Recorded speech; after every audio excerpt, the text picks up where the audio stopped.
Et c'est donc l'heure de votre rendez-vous politique du dimanche en toute franchise sur LCI, bien sûr. Soyez tous les bienvenus. Bonjour Vincent Jeanbrun. Bonjour. Vous êtes le ministre donc de la Ville et du Logement. À mes côtés pour vous interroger, Arlette Chabot, éditorialiste politique sur LCI. Olivier Beaumont, chef adjoint du service politique du Parisien aujourd'hui en France, notre partenaire. Bonjour à tous les deux. Et puis dans la seconde partie de l'émission, c'est Bastien Auger du service politique qui nous rejoindra pour ces questions du tac au tac. Alors Vincent Jeanbrun, vous connaissez certainement le principe dans toute franchise. On démarre par le oui-non. En gros, on plante le décor et puis on développera bien sûr tous ces thèmes jusqu'à 11h. Première question, le logement, c'est le parent pauvre depuis 2017, oui ou non ? Non, il y a eu beaucoup de ministres avec différentes impulsions, envie de changer, mais ce qui est sûr, c'est que la crise, elle est là, et donc il va falloir se relever les manches. Oui. Donc c'est un non avec quand même un petit peu de oui, si je vous suis bien. Un état d'urgence narco pour lutter contre le narcotrafic, c'est une proposition d'Édouard Philippe sur LCI, oui ou non ? Je sais pas le détail, mais moi je suis pour déclarer la guerre totale. Donc oui, pour qu'on se donne tous les moyens pour éradiquer le narcotrafic. Et Jordan Bardella en 2025, c'est le Chirac des années 80. C'est pas moi qui le dis, c'est Nicolas Sarkozy, oui ou non ? Non. Eh bien, on développera bien sûr tout cela tout au long de l'émission. Alors, dans un instant, chez vous, restez bien avec nous. Ça va vous concerner, ça va vous intéresser puisqu'on parlera de rénovation énergétique. Mais d'abord, et Vincent Jeanbrun, on l'a vu dans le journal de Caddy il y a quelques instants, ces images, c'est la colère des agriculteurs. Ils protestent contre l'abattage systématique des troupeaux qui sont touchés par la dermatose nodulaire. Votre collègue à l'agriculture, d'ailleurs, Annie Genevard, se rendra en Occitanie demain. Est-ce que c'est le début d'une nouvelle crise agricole ? Est-ce que vous craignez un embrasement ? Ce qui est certain, c'est que nos agriculteurs sont à la peine, font face à énormément de difficultés, et particulièrement avec toutes ces épidémies qui les frappent. Ma collègue Annie Genevard, en charge de l'agriculture, connaît bien le monde agricole. Elle a été très longtemps élue dans le Doubs. Elle connaît par cœur les difficultés qu'affrontent nos agriculteurs, et donc a une ambition que nous partageons à l'échelle du gouvernement, c'est de les protéger. Et de les protéger, y compris de ces maladies, avec des protocoles qui sont difficiles. Et moi, j'ai une pensée très émue pour nos agriculteurs, qui sont, on le sait, très attachés, très connectés avec les animaux qu'ils élèvent. Et donc, forcément, ces protocoles sont durs, mais ils sont, de toutes les sources que nous avons et toutes les sources scientifiques, les protocoles les plus efficaces. Parce que sinon, on n'arriverait pas à éradiquer la maladie. Et l'exemple qui a eu lieu en Savoie, où il y a eu beaucoup de foyers d'infection et où le protocole a été mis en place, a permis d'éradiquer complètement la maladie en Savoie. Donc, protéger nos agriculteurs, ça veut dire protéger tout le cheptel, tous les animaux, toutes les bêtes saines, pour éviter que la maladie les attaque. C'est une maladie en plus vraiment terrible, très douloureuse pour le bétail. Et puis les protéger, pour ceux qui malheureusement ont été contaminés dans leur cheptel, faire en sorte qu'on indemnise toutes les pertes et qu'on les accompagne dans cette épreuve qui est extrêmement Olivier douloureuse. Beaumont. Oui, mais cette crise, malgré tout, Vincent Jeanbrun, elle n'aurait pas pu être évitée. On entendait dans le journal précédemment le témoignage de cette membre de la Confédération paysanne qui dit mieux vaut tard que jamais. Ça fait 6 mois qu'il réclamait une campagne de vaccination. Beaucoup dénoncent aussi l'absence de la ministre, en tout cas un retard à l'allumage. Vous n'avez pas le sentiment quand même que cette crise aurait pu être évitée par le gouvernement ? Écoutez, le dialogue a toujours été là. Maintenant, je salue le fait que la ministre aille justement rencontrer les agriculteurs parmi ceux qui sont les plus revendicatifs par rapport à la crise que nous vivons. En l'occurrence, le dialogue avec les agriculteurs, il a été permanent et la ministre est à la manœuvre depuis le début. Elle discute avec toutes les représentations du monde agricole. D'ailleurs, le fameux protocole qui aujourd'hui est mis en cause avait été validé par différentes organisations syndicales agricoles.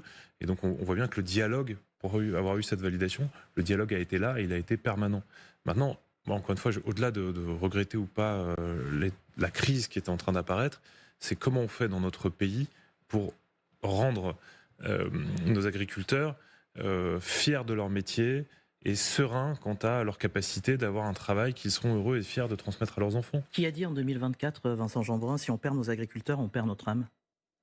Je sais pas, mais c'était bien inspiré. Ouais, c'était vous. C'est parfait, j'étais bien inspiré ce jour-là. Vous tenez toujours le même discours aujourd'hui. Oui, totalement. Et je dis souvent d'ailleurs, pas de pays sans paysans.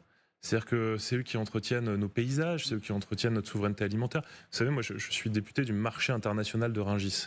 Ce qui est formidable à Rungis, c'est que l'essentiel de ce qui est vendu vient des terres agricoles ou des élevages de notre pays. Pas que, mais l'essentiel. C'est une grande fierté pour moi. Et donc évidemment, il n'y a pas de marché de gros, de souveraineté alimentaire, de qualité alimentaire, si on n'a pas des paysans excellents comme on en a en France. Donc il faut les protéger. Et je sais que le gouvernement, et particulièrement Annie Genevard, est totalement mobilisé pour les protéger. Alors, les agriculteurs, les éleveurs ont été choqués. En Ariège, l'intervention des forces de l'ordre a été violente, trop violente, disent certains. Les éleveurs sont des délinquants. Ils sont considérés comme des délinquants par le gouvernement quand ils ne laissent pas entrer des vétérinaires et qui protègent leur cheptel. En aucun cas. Moi, j'ai toujours soutenu les agriculteurs et j'ai aussi toujours appelé à des actions non violentes et condamné toutes les dégradations. Mais ça, c'est la cause, c'est l'intervention. La cause est juste. De l'Intérieur. Non, je dis ça parce que quand on brûle, par exemple, une préfecture comme ça a pu avoir lieu dans le passé, il faut le condamner. Ce n'est pas une bonne façon de défendre la cause, c'est certain. Ensuite, là, vous avez une mobilisation qui a par ailleurs été infiltrée par l'ultra-gauche avec des profils type Black Blocs qui étaient là aussi pour en découdre avec la police. Moi, je le regrette profondément et ça, c'est condamnable. Il fallait effectivement que les forces de l'ordre puissent intervenir. Et puis, il y a un véritable danger à ce type de mobilisation puisque les agriculteurs qui viennent dans une ferme contaminée, le risque, c'est qu'ils retournent tous chez eux en amenant la maladie avec eux, puisque c'est une maladie très contagieuse qui peut tout simplement, dans la boue, sur les vêtements, amener le virus dans leur cheptel. Donc c'était important, effectivement, que cette mobilisation cesse. Maintenant, évidemment que non, moi je ne peux pas vous dire que je veux qu'on rende la fierté au monde agricole. Moi, j'aimerais que ces images, pardon, Vincent Jeanbrun, ces images, ils ne vont pas heurter quand même. Les gendarmes qui ont témoigné de manière anonyme ont reconnu qu'eux-mêmes étaient très mal à l'aise par rapport à ce déploiement excessif à leurs yeux de forces de l'ordre. Je partage le fait que les images étaient fortes, mais c'est un petit peu comme vous vous souvenez les manifestations des Gilets jaunes. Vous aviez plein de Gilets jaunes qui venaient pacifiquement manifester sur les Champs-Élysées, et puis vous aviez à l'intérieur des cortèges des groupuscules d'extrême gauche, des Black Blocs, qui venaient tout casser, et à la fin, vous aviez des gilets jaunes pacifiques qui disaient « mais je comprends pas pourquoi on nous envoie la police dessus ». Parce qu'en réalité, il y avait des éléments perturbateurs qu'il fallait neutraliser, et là on voit bien dans ce cas-là en Ariège, il y a eu aujourd'hui une infiltration par des mouvements d'extrême gauche violents, et c'est là-dessus aussi qu'il fallait une intervention de la police. Est-ce que vous diriez aujourd'hui, dernière question sur ce sujet, qu'il y a une récupération politique, politicienne derrière, que vous sentez une petite manœuvre de X ou Y parti ? On sent bien l'envie d'utiliser cette crise agricole, mais ce qui est terrible là-dedans, c'est qu'effectivement certains se payent de mots, certains essayent d'affaiblir le gouvernement qui au contraire fait tout ce qu'il peut pour essayer de jeter de l'huile sur le feu. Là où on devrait surtout se demander tous collectivement comment on fait en sorte de protéger nos agriculteurs, et on va sûrement en parler, mais ça commence par doter la France d'un budget pour qu'on puisse notamment avoir les budgets pour les aider. Eh bien, on va en parler de ce budget, notamment lié au logement, puisque depuis 2 mois, vous êtes le ministre de la Ville et du Logement du gouvernement de Sébastien Lecornu. J'allais dire, je vais presque corriger, est-ce que vous n'êtes pas plutôt le ministre de la crise du logement ? C'est comme ça que je le dis, puisque effectivement, je suis ministre du Logement, mais avec une feuille de route très claire, celle d'essayer de résoudre la crise du logement. On a une crise du logement majeure en France. Ça veut dire qu'il y a des gens qui n'arrivent tout simplement pas à se loger. Des jeunes gens qui n'arrivent pas à se projeter. Exactement, des gens qui sont logés mais parfois très très mal, dans de très mauvaises conditions, que ce soit des enjeux thermiques, on en parlera, mais aussi tout simplement un logement beaucoup trop petit. Et puis vous avez des gens qui arrivent à se loger, qui ont le niveau de confort, mais qui se ruinent parce que effectivement le prix de l'immobilier, faute d'offres, a monté considérablement. Et donc oui, en tout cas je me considère comme tel, et dans la feuille de route que m'a confié le Premier ministre, c'est d'avoir un plan d'urgence pour sortir de cette crise du logement. Il y a évidemment plein d'outils pour le faire, on va les détailler en détail, j'espère. Mais là, comme ça, pour les téléspectateurs qui aujourd'hui sont confrontés à ce que vous dessinez et vous esquissez comme situation, c'est quoi la mesure prioritaire aujourd'hui? Vous pouvez leur dire, faites-moi confiance, j'ai pris le dossier à bras-le-corps, il y a une mesure là, vous allez voir, ça va vous bénéficier. Il y a une mesure là très très urgente, c'est celle du budget, et faire en sorte de mobiliser l'épargne des Français pour qu'elle retourne dans l'investissement dans la pierre. Parce que si on fait ça, on se remet à produire du logement. Si on se remet à produire du logement, on détend le parcours résidentiel, on permet à chacun de retrouver du logement. C'est très important, ça nécessite aussi d'avoir un budget, parce que s'il n'y a pas de budget, il n'y a pas cette mesure. Le nom est un peu technique, statut du bailleur privé. Qu'est-ce que ça veut dire? Ça veut dire qu'en gros, 1/4 des familles françaises aujourd'hui dorment dans un appartement qui est possédé par un petit bailleur privé, c'est-à-dire un petit propriétaire qui a en moyenne 1,1 logement qu'il met en location. Vous voyez, donc on n'est pas sur des riches institutionnels, on est vraiment sur les petits épargnants français qui, à un moment donné, se disent « Est-ce que je mets mon argent à la banque dans un PEA ou est-ce que je l'investis dans la pierre ?» Eh bien, là, on a besoin de travailler à travers le budget à un dispositif qui prendra la suite du Pinel, pour dire les choses simplement, qui permette de favoriser l'investissement dans la pierre. Un dispositif fiscal, donc. Un dispositif fiscal, c'est très important parce que, on va dire les choses simplement, on ne dort pas dans un PEA. Donc, comme on ne dort pas dans un PEA, on a besoin d'aller chercher cette épargne des Français en les récompensant d'investir dans la pierre. Il y a eu un début de consensus à l'Assemblée, il a été prolongé au Sénat. Les professionnels nous alertent en disant que c'est un système qui a le mérite d'exister, mais qui doit être peut-être plus incitatif encore pour avoir l'effet levier. Pour dire les choses simplement, si on ne les dimensionne correctement, on devrait pouvoir atteindre la production de 50 000 logements supplémentaires par an.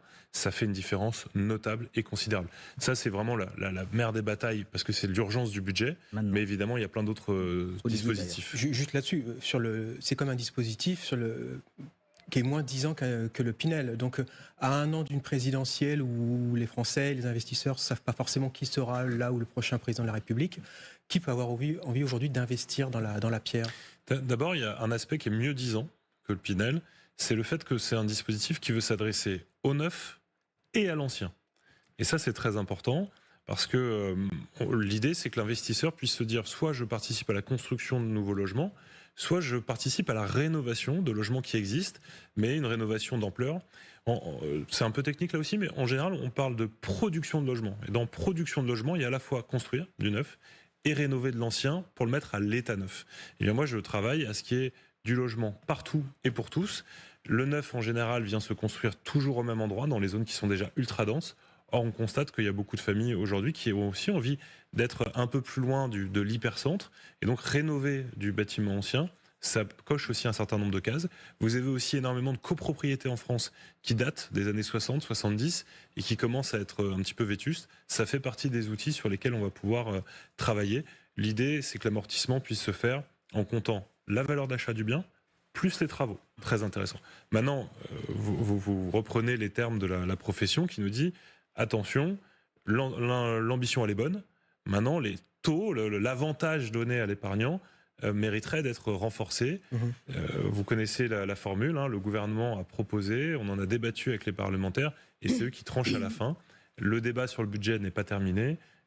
J'espère qu'effectivement, on se dotera des bons outils pour avoir l'effet levier nécessaire. Alors justement, vous parlez du statut du bailleur privé. Dans ce budget, il y a un autre sujet qui intéresse aussi nos téléspectateurs, c'est la prime rénov'. On ne comprend pas tout depuis quelques années, ça va, ça vient. Vous annoncez le retour de la prime rénov', modifiée, on a compté 14 fois à peu près, hein, c'est ça? Est-ce que si c'est le retour de la prime rénov', ce sera enfin un dispositif simple qui ne changera pas tous les 6 mois ou tous les ans? D'abord, vous avez dit, s'il y a le retour, c'est très important qu'on l'entende là aussi aujourd'hui, s'il n'y a pas de budget, il n'y a pas de guichet. Pas de guichet ma prime rénov'. C'est-à-dire, traduction. Ça veut dire que s'il n'y avait pas de vote du budget, vous savez qu'on a cette fameuse loi spéciale qui en réalité n'est pas un budget et donc qui est juste qu'on décaisse au 12/12e, c'est-à-dire un petit morceau, etc. Mais uniquement pour les choses qui sont, entre guillemets, contractualisées pour l'État. Ça veut dire qu'ils sont vraiment obligatoires. Or, des outils comme ma prime rénov', il y a plein d'autres exemples dans le budget de la France, mais qui sont des choses qui se font au cas par cas, eh bien, ça ne rentre pas dans une loi spéciale. Mais il faut vraiment se le dire, des exemples, il y en a plein, mais celui-là, il est frappant. Ça priverait combien de foyers, Là, vous avez déjà 80 000 dossiers qui sont en attente.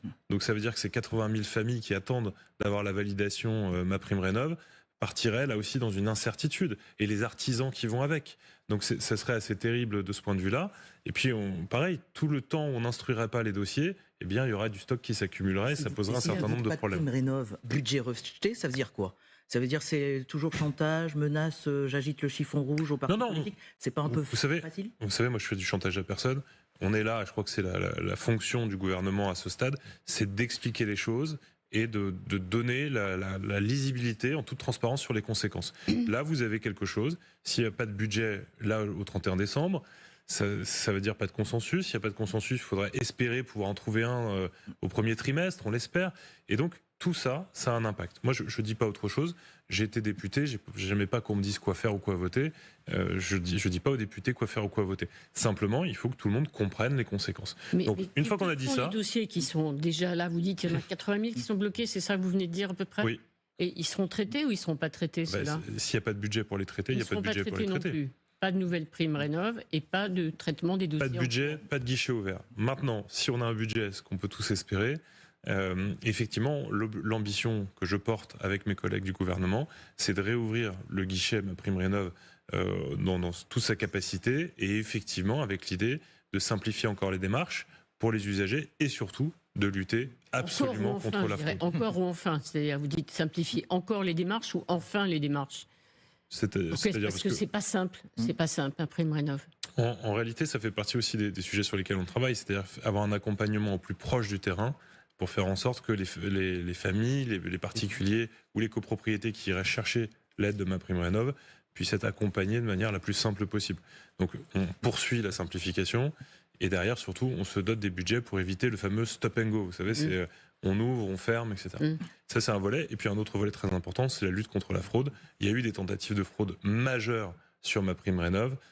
Aujourd'hui, les leçons ont été tirées de tous les services instructeurs et également en lien avec les services des impôts parce que il y avait clairement du partage de données à mettre en œuvre. Fraude PrimeRénov', fraude aussi sur 3 lettres qui, j'allais dire, un peu crispe certains propriétaires, locataires, le fameux DPE, Olivier. Et oui, on apprend dans les Échos que la fraude s'installe avec les entreprises qui sont chargées de faire ces diagnostics, une fraude entre les diagnostiqueurs et les propriétaires pour essayer de tirer la note vers le haut de leur logement mis en vente.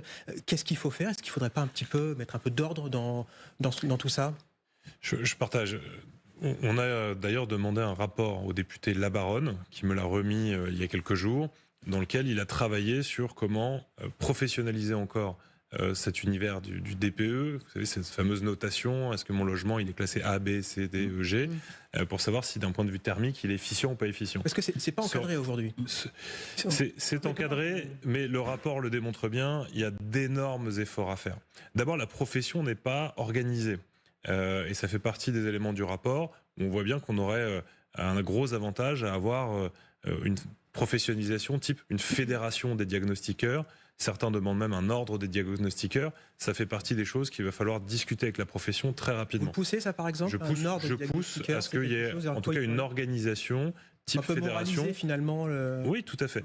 Parce que vous mettez à la place d'un particulier qui fait appel à un diagnostiqueur. Il y a différentes difficultés, notamment le fait que vous pouvez avoir 2 diagnostiqueurs qui vous disent pas la même chose. Oui, et pas au même tarif. Et pas au même tarif. Donc il faut réglementer ça, d'une part. Deuxièmement, on va mettre en place un outil qui permet d'avoir une base de données avec tous les diagnostics qui auront été faits sur un même logement pour là aussi éviter la fraude. L'idée, c'est qu'il y ait une sorte de carnet de santé du DPE et qu'on puisse ne pas avoir quelqu'un qui vient 3 fois vous dire c'est un DPE, une mauvaise note, et puis vous vous rendez compte que le dernier qui passe, il a remonté la note, alors qu'il n'y a pas eu de travaux de fait. Et donc, il y a une forme de label. L'idée, c'est de professionnaliser tout ça, effectivement, avoir des instances de recours, c'est-à-dire qu'en tant que particulier, on puisse dire j'ai eu un problème avec un diagnostiqueur, comment on fait? Aujourd'hui, vous avez certaines petites démarches possibles, mais vous avez, je caricature à peine, c'est les formateurs des diagnostiqueurs qui jugent la qualité des diagnostiqueurs. C'est pas tout à fait opérant, donc c'est la première chose à faire. Et puis vous avez un autre enjeu qui touche terriblement les Français, c'est le fait qu'il y a au-delà du DPE la décence énergétique qui pose la question de est-ce que j'ai le droit ou pas de louer mon logement. Et ça, là-dessus, il faut qu'on avance. Justement, il y avait la fameuse lettre G, vous savez, le diagnostic. Exactement. Les logements énergivores qu'on n'arrivait plus à louer, qu'on ne pouvait plus louer, qu'on ne devait plus louer. Est-ce que ça va évoluer? Est-ce que, par exemple, si je suis propriétaire et je signe un contrat avec un artisan, je lui dis je fais des travaux, du coup, ma maison, mon logement consomme beaucoup moins d'énergie. Bah là, hop, je rebascule dans une autre catégorie. Et à ce moment-là, mon bien revient sur le marché. C'est ce que je pousse. Vous avez une sénatrice, Amel Gacquer, qui a poussé une proposition de loi qui a déjà été votée au Sénat. Maintenant, il faut qu'elle soit votée à l'Assemblée. Et vous y croyez? Ça va le faire? On y croit. Je pense qu'il y a un consensus à l'Assemblée nationale pour le faire. C'est comme tout. Pour que ce soit voté vite, il faut qu'on ait un budget pour pas être qu'on nous reprenne le débat budgétaire en début d'année. Sinon, ça risque d'être décalé. L'idée, elle est très simple. C'est un propriétaire qui signe avec un artisan un contrat pour les particuliers, dans 3 ans, 3 ans, j'ai fait les travaux, alors la possibilité de louer est maintenue, et 5 ans pour les copropriétés. D'accord. Pourquoi c'est très important? Parce que sinon, c'est 700 000 familles qui ne pourront pas se loger. Première chose. Et deuxièmement, le risque, c'est qu'on soit à l'inverse de notre ambition d'un point de vue écologique, puisque n'ayant plus de revenus parce que ne pouvant pas louer, les propriétaires ne feront tout simplement pas les travaux. Donc là, on a un entre-deux qui permet de continuer la rénovation des logements, ce qui est quand même notre ambition, permettre de loger des Oui, familles. on était trop loin dans les normes. Et là, l'idée, c'est un peu aussi de dire on arrête d'emmerder les Français avec tout ça. Moi, je pense qu'il faut de la souplesse. Maintenant, l'ambition écologique, elle est importante, on le voit bien. Au-delà de la question même du climat, c'est le pouvoir d'achat des familles. Si on ne rénove pas ces logements, les familles ne pourront plus habiter dedans décemment. Et donc, il faut qu'on finance cette transition. Et je considère que le meilleur moyen de la financer, tout en permettant à des familles de se loger, c'est d'avoir cette souplesse, engagement sur les travaux, possibilité de continuer à le louer. Ça passe par une proposition de loi qui a été adoptée au Sénat, elle doit être adoptée à l'Assemblée. Je la pousse de toutes mes forces. 10h23 sur LCI, ministre de la Ville et du Logement, Vincent Jeanbrun, vous avez fait pas mal d'annonces qui concernent beaucoup les téléspectateurs qui nous écoutent. Maintenant, reste à ce que tout cela soit mis en œuvre, voté avec le budget, vous me le rappelez, mais des annonces qui sont particulièrement importantes, vous les avez faites ce matin. Vous vous souvenez de ce que vous faisiez le 4 février 2019 ? Pas forcément. Région parisienne, grand débat, vous interpelliez le président de la République. Archive. Que peut-on faire quand d'ailleurs l'État revient sur les subventions de programmes de réussite éducative qui étaient de véritables remparts laïques et de véritables tremplins pour la réussite dans ces quartiers. Alors Monsieur le Président, moi je pense qu'il est temps de faire un grand plan pour la banlieue, un plan anti-ghetto. Il était grand temps de faire un plan banlieue, anti-ghetto. Vous êtes aux manettes maintenant. Exactement. L'ambition est toujours la même. Moi, j'avais effectivement, même je crois ce jour-là, parlé d'une sorte de plan Marshall pour la banlieue.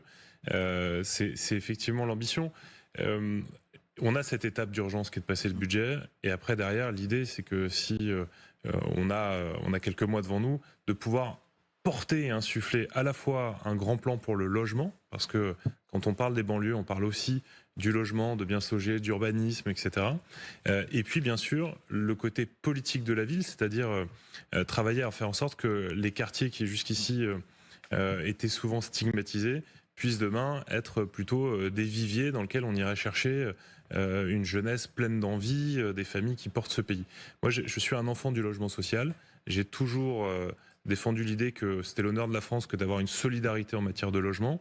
Maintenant, on le voit bien, certains quartiers concentrent toutes les difficultés, difficultés économiques, montée des communautarismes et des séparatismes, le narcotrafic qui les gangrène, et donc il va falloir effectivement qu'il y ait un choc pour aller défendre ces quartiers. Vous avez 5 à 6 millions de Français honnêtes qui bien souvent travaillent dans des métiers pas faciles, et ces gens-là, il faut les protéger de toutes les menaces. Et donc oui, l'ambition, elle est la même, et j'espère qu'on aura le temps et les budgets nécessaires pour le faire. Vous venez de dire, je suis un enfant du logement social, c'est ça ? Oui. Alors le logement social à vie, vous dites, ça doit s'arrêter. Vous dites aussi de la même façon, c'était chez nos confrères d'aujourd'hui, le Parisien, il y a quelques mois, c'est la même chose. Les familles de délinquants, trafiquants de drogue, dehors, on met tout le monde dehors. C'est ça, les deux objectifs pour vous ? En fait, l'objectif, c'est toujours le même, c'est de protéger les familles honnêtes qui ont besoin d'être accompagnées, qui ont besoin de la solidarité nationale. Quand vous avez des mamans élevant seules leurs enfants qui dorment dans la voiture, vous avez envie de leur donner la priorité par rapport à une famille de délinquants, effectivement. En tout cas, une famille dans laquelle il y a des délinquants. Donc oui, je maintiens le fait qu'on doit avoir beaucoup de fermeté. Être dans un logement social, c'est bénéficier de la solidarité nationale. Vous avez un loyer qui est bien inférieur à ce qu'il serait dans le privé, c'est donc que quelqu'un paye, c'est la solidarité nationale qui paye. Pour moi, en face de cette chance qui vous est donnée, il y a des exigences. Et le fait notamment de respecter les règles, ça paraît évident, de respecter la loi. Donc ça, c'est la première chose, oui, pour les expulsions de toutes les personnes qui seraient condamnées pour des faits graves. Grâce à la loi sur le narcotrafic... La famille s'en va. Grâce à la loi sur le narcotrafic... Leurs enfants... Je vais vous répondre évidemment, parce qu'il ne s'agit pas d'être dans une logique déshumanisée, au contraire. Mais grâce à la loi narcotrafic, aujourd'hui, une personne condamnée pour narcotrafic, on a des outils pour les expulser de manière rapide et forte. J'invite tous les préfets à se saisir de cet outil avec les maires, avec les procureurs, parce que depuis cet été, on a un levier. Mais j'ai envie d'étendre cette possibilité à tous les faits graves. Vous avez des voyous qui sont condamnés pour avoir passé à tabac avec des barres de fer des habitants du quartier, et on va nous dire « Ah oui, mais c'est pas directement lié à la drogue, ou en tout cas on n'a pas pu le prouver, donc lui il reste mais le petit chouf à côté, lui, il est vieil. Ça n'a pas de sens. Donc, cette première loi narcotrafic était très courageuse, en cela qu'elle permettait d'expulser les voyous, les criminels. Eh bien, je souhaite l'étendre à tous les faits graves, premièrement. Deuxièmement, l'idée, c'est d'expulser effectivement celui qui pose problème.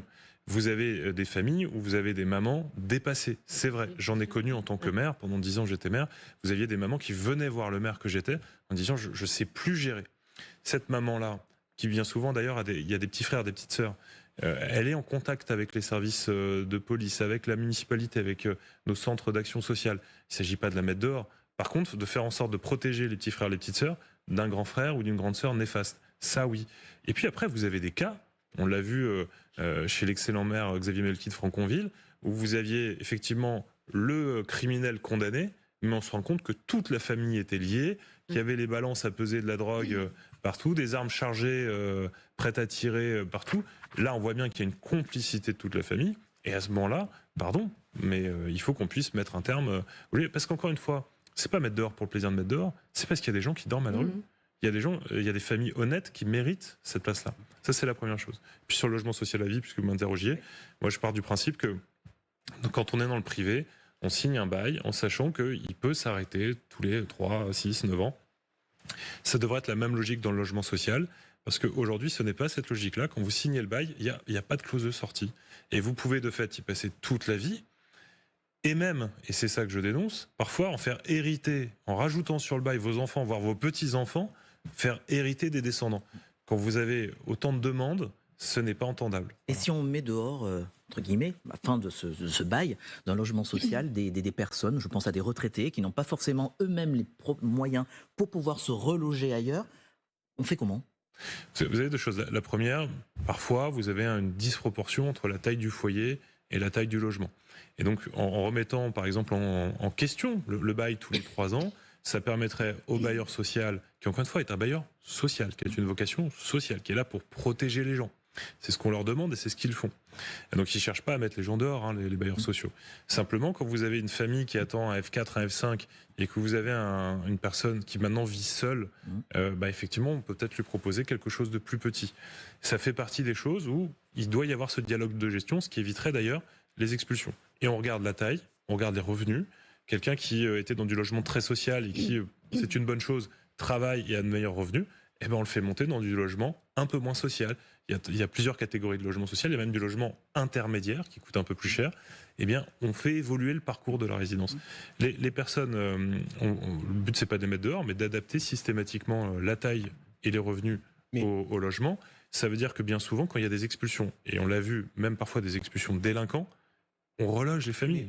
Vincent Jeanbrun, pardon, mais vous n'avez pas de majorité pour faire adopter cette grande loi logement aujourd'hui. Vous n'êtes pas majoritaire dans l'hémicycle. Rien que sur le sujet de la fin du logement social à vie, je vois pas comment dans l'hémicycle vous avez une majorité de voix pour faire adopter ce texte. Donc, moi, vous savez, je crois au dialogue et quand on discute posément avec... Là, pour le coup, les positions elles sont assez connues, notamment dans les rangs de la gauche sur ce sujet-là. Vous savez, en fait, tout dépend qui décide de quoi. Moi, je vois que dans les discussions que je peux avoir avec les bailleurs sociaux, à partir du moment où on leur laisse la main et on leur dit « vous avez la vocation sociale », mais on vous donne des outils pour mieux piloter les choses, je pense qu'il y a un consensus possible. En tout cas, je m'y emploierai parce que les bailleurs sociaux, si on leur dit « vous avez la main, c'est vous qui avez un dialogue de gestion avec les locataires régulièrement », je pense qu'ils peuvent défendre ce sujet.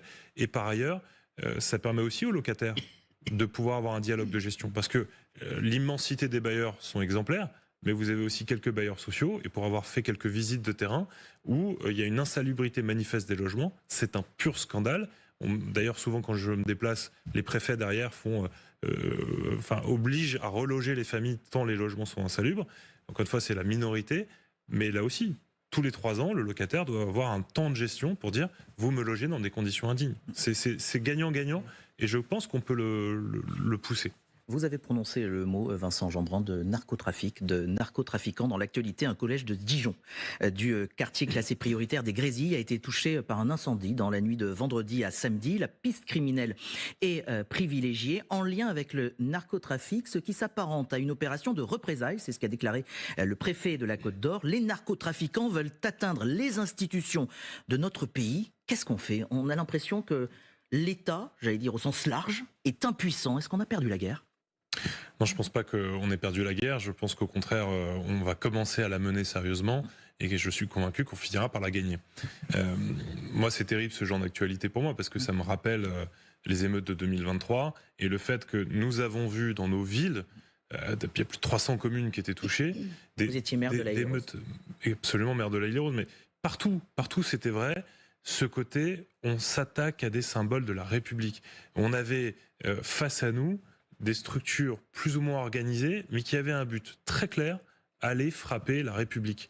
Moi, j'ai souvent cité cet exemple, mais 2 bâtiments côte à côte, l'un pavoisé du drapeau tricolore, pas l'autre, on brûlait celui qui était pavoisé du drapeau tricolore. On est dans un pays où on s'amuse par représailles à brûler les écoles, qui est le symbole de la République par excellence. C'est de pire en pire. C'est inacceptable. Alors, vous me permettrez, c'est pire en pire, mais c'est aussi là ce qui est intéressant, une représaille. C'est-à-dire qu'en fait, c'est la preuve qu'on a été mené la guerre en narcotrafic, que les ministres de l'Intérieur successifs ont été nettoyer le quartier en question à Dijon. Il y a eu énormément de coups de filet à l'été, la tête de roseau est tombée, et on se rend compte que parce qu'on a été replanter le drapeau de la République dans ce quartier, il y a des soubresauts scandaleux et inadmissibles, mais c'est la preuve qu'on agit. Et c'est pour ça que je dis que la bataille, elle est loin d'être perdue. On commence à en prendre conscience. Je crois que nos concitoyens, de manière générale, sont en train de se rendre compte à quel point le narcotrafic a gangréné d'abord nos quartiers, mais maintenant c'est tout le pays, puisque même dans la ruralité, même en province, on a des endroits qui sont tenus par des narcotrafiquants. On a décidé de déclarer la guerre. Et l'État la gagnera, j'en suis convaincu. On parle de Dijon, il y a aussi Marseille. Et Marseille en grand, c'est dans votre périmètre, vous, ministre de la Ville et du Logement.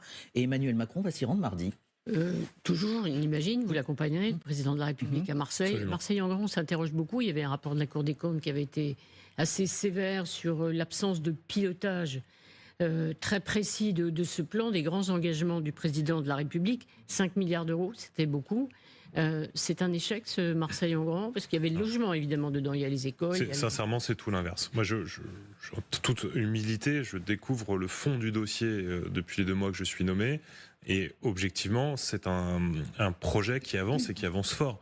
62% des engagements ont déjà été... Enfin, sur la masse, on a déjà engagé 62% des objectifs, ce qui est énorme pour le coup.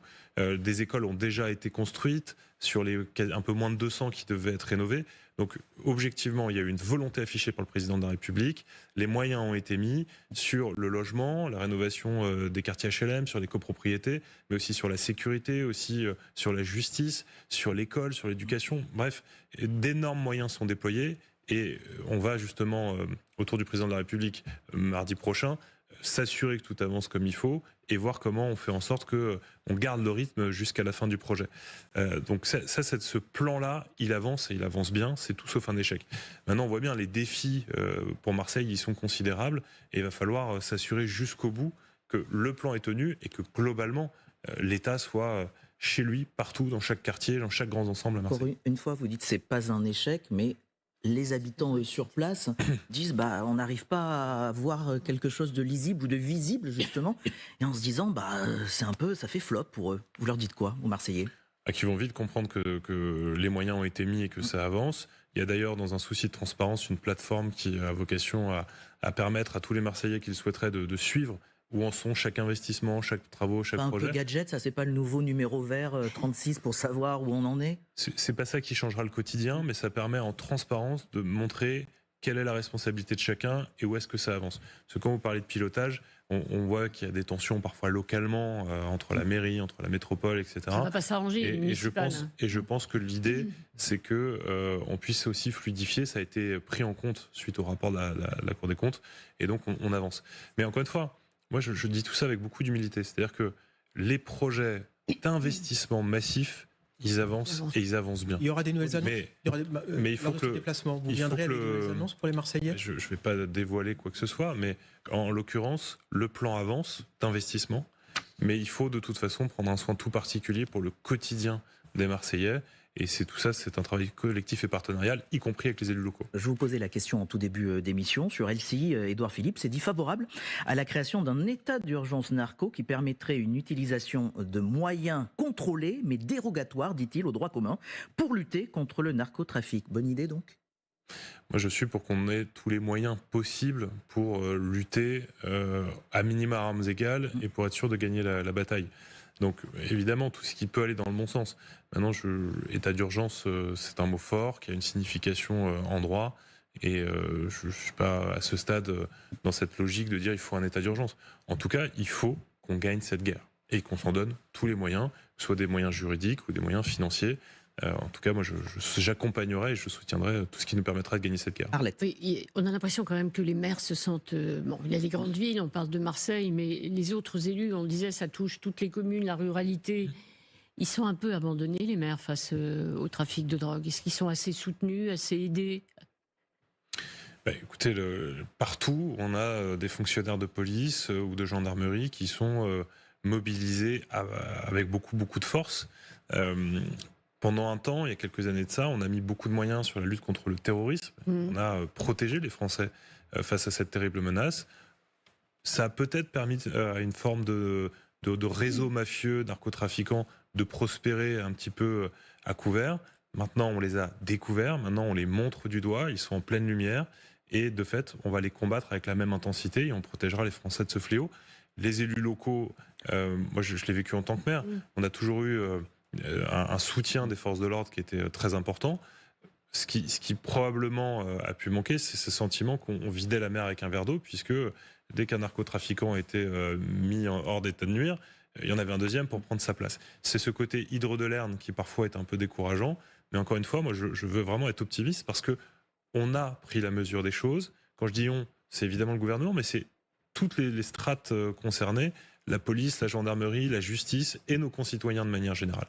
Juste peut-être aussi le redire, parce qu'il faut le dire à chaque fois, le narcotrafic prospère parce qu'il est très riche, et il est très riche pourquoi ? Parce qu'il y a des clients. Il y a les consommateurs. Et donc, je le dis aux consommateurs, attention, vous pouvez pas être choqué par les annonces terribles à la télé d'un enfant soldat de 11 ans qui commet des crimes barbares à Marseille, et en même temps consommer allègrement de la drogue. Ça n'est pas possible. Il faut être cohérent à un moment donné.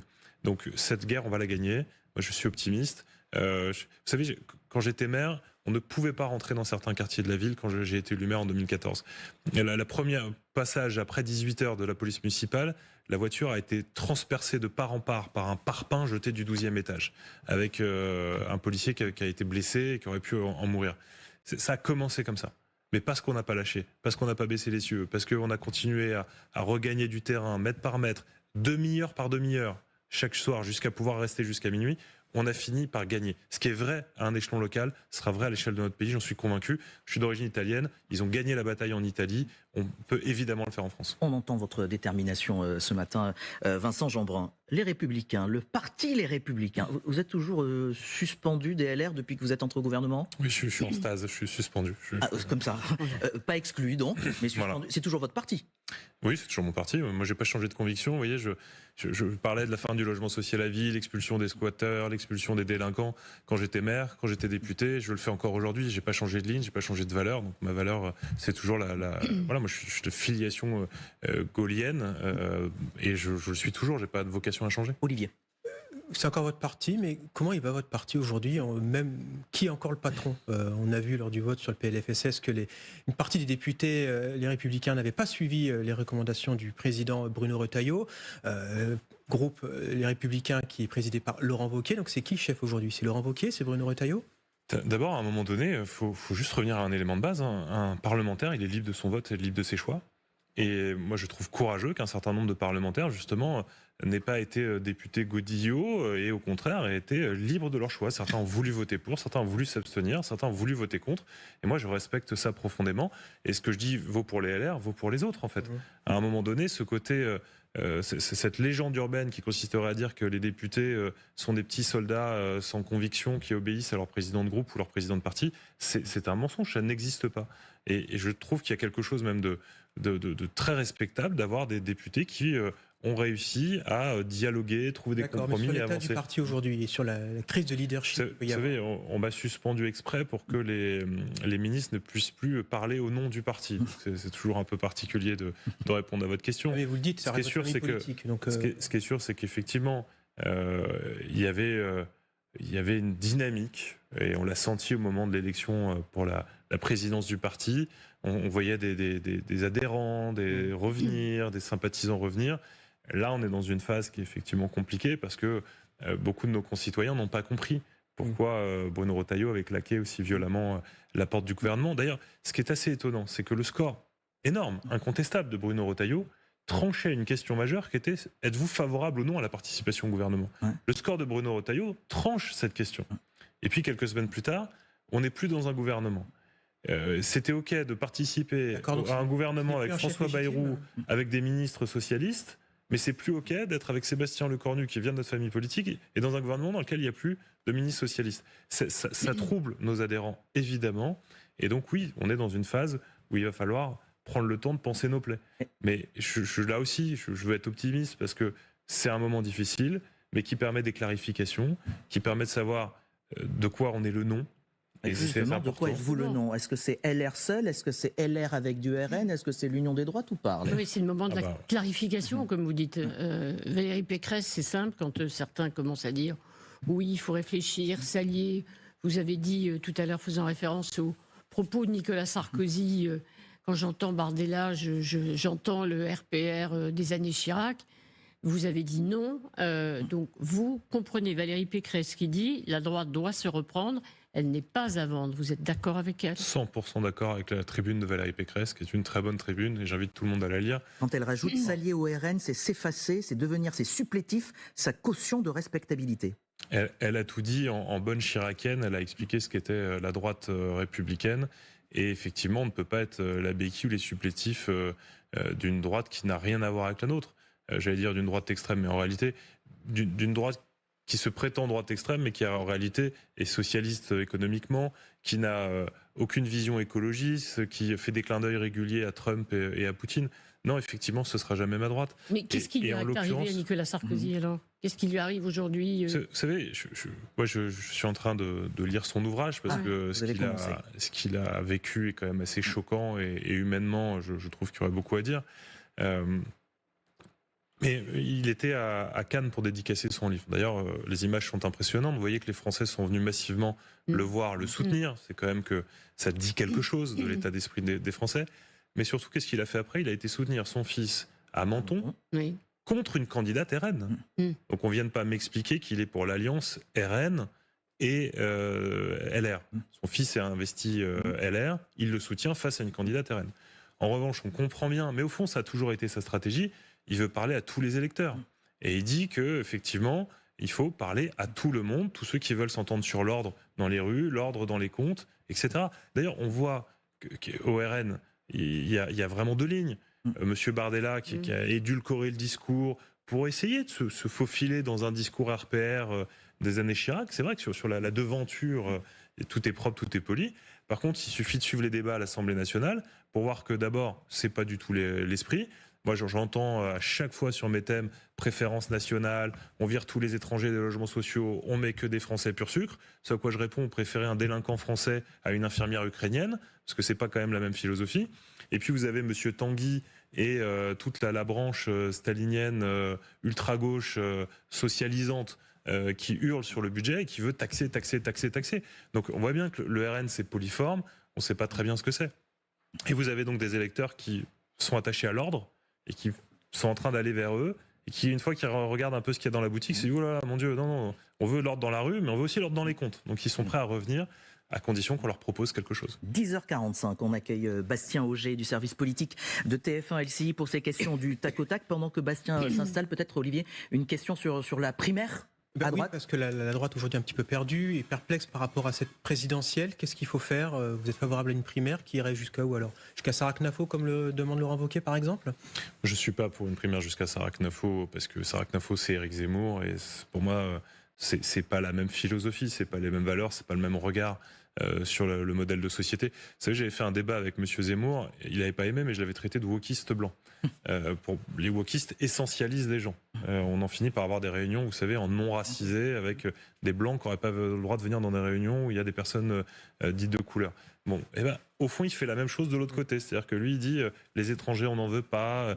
On considère les gens par ce qu'ils sont, de leurs origines, de leur religion, de leurs convictions, et non pas par ce qu'ils font. Moi, je suis un républicain universaliste. parfois j'explique aux jeunes qui comprennent pas trop le mot universaliste, je dis je suis comportementaliste, c'est-à-dire que je regarde le comportement des gens. Vous respectez nos lois, vous travaillez dur, vous participez à la richesse de ce pays, eh bien Banco, on fait société ensemble. Vous respectez pas nos lois, peu importe vos couleurs de peau, vos origines, si vous êtes français depuis 10 générations ou fraîchement arrivé, eh bien vous êtes condamné et on vous sanctionne. C'est ça ma République et ma vision de la France. C'était celle de Gaulle, je pense celle de Chirac, et je pense que effectivement tout ce qui sort de là doit être combattu, au moins dans les urnes. Bonjour donc Bastien, vous nous avez rejoint, c'est à vous. Réponse assez courte, monsieur le ministre. Bonjour Monsieur le Ministre. Bonjour. 700 employés du groupe Brandt sont en train de perdre leur emploi. La marque a été placée en liquidation judiciaire cette semaine. Le projet de reprise par les salariés a été retoqué par la justice. Selon vous, qui est responsable? Est-ce que c'est l'État? Est-ce que ce sont les banques? Ou est-ce que vous dites malheureusement c'était inévitable? C'est toujours un regret terrible. On s'est battu, y compris d'ailleurs, on parlait de Valérie Pécresse tout à l'heure en tant que présidente de région. Elle a essayé d'accompagner aussi parce que on a des sites en région. C'est toujours collectif, forcément. Est-ce que la partie est complètement perdue? Je ne crois pas. Il y a une liquidation qui est en cours. Derrière, on peut reprendre les actifs, on peut essayer de relancer une économie.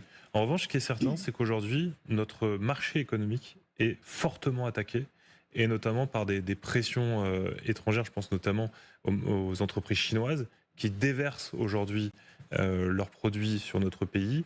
Et il faut qu'on apporte rapidement une réponse à cela, parce que sinon, la concurrence ne pourra pas se faire et on sera systématiquement déclassé. Et des entreprises comme celles que vous citez n'arriveront pas à tenir le rythme de la concurrence. Dans les réponses possibles, la France insoumise propose par exemple un droit de préemption pour les salariés qui voudraient reprendre leur entreprise. Est-ce que vous êtes pour cette idée? L'enfer est pavé de bonnes intentions. Moi j'adore l'idée. D'ailleurs, au fond, c'est ce qu'ont proposé les salariés. Mais pourquoi ça a été rejeté? Parce que ça n'a pas été jugé suffisamment solide à moyen et long terme. On crée un droit de préemption. Ça valait pas le coup d'essayer? Je ne connais pas le dossier en détail, donc vous me permettrez de ne pas vous répondre aussi directement. Mais sincèrement, tout le monde avait envie. Tout le monde avait envie que l'activité se prolonge, y compris les tribunaux de commerce. Donc c'est pas de gaieté de cœur qu'on leur a dit non. Mais en général, si on dit non, c'est parce qu'effectivement les capitaux apportés au départ sont pas suffisants pour tenir la route. Et on n'a pas envie de les mettre en échec, ces salariés. Vous imaginez, demain, ils sont tous copropriétaires de la boîte, et puis au bout de 6 mois, ils constatent une faillite terrible. C'est sur leur denier personnel qu'ils vont être chargés. C'est pas possible, c'est pas sérieux. Et encore une fois, on connaît bien les propositions de la LFI, c'est dogmatique, on fait plaisir, mais économiquement, ça ne tient pas la route. Tout autre sujet, Vincent Jeanbrun, êtes-vous pour ou contre la réouverture des maisons closes proposées par le Rassemblement national sur un modèle des styles coopératifs?